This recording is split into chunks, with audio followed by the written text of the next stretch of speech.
Here's a cool idea for your Shabbos table or just something to think about. The Torah says we need to appoint judges. And the Torah starts off by saying, judges and officers shall you appoint in all your cities. Now that sounds really good, but the Hebrew word doesn't say cities. It says bechol sha'arecha, in all your gates. Now, maybe the entrance of every city is a gate, but why doesn't it say appoint officers and judges in all your cities, in your ears, in your cities? Why use the Hebrew word for gates?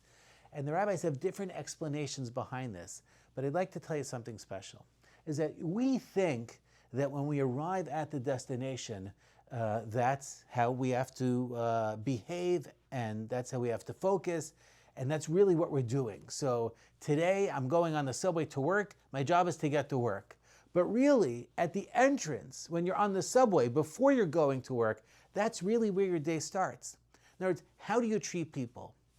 I once heard a beautiful story about a great rabbi that walked in to see his doctor, and he was in a big rush, and he was a very big rabbi. And there was one person sitting in the room, and he asked permission. He says, do you mind if I go before you? It's just going to be a minute.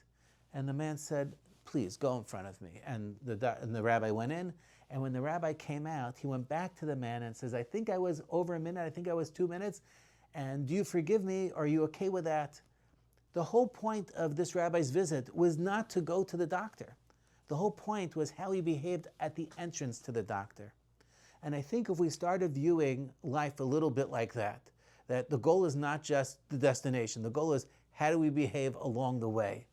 And that's what we're looking for in our leaders. And that's what we're looking for in ourselves, that we have to be judges and we have to be officers over ourselves, not just at the destination, but at the gates before we even get there. Everyone have a great week. Have a great Shabbos.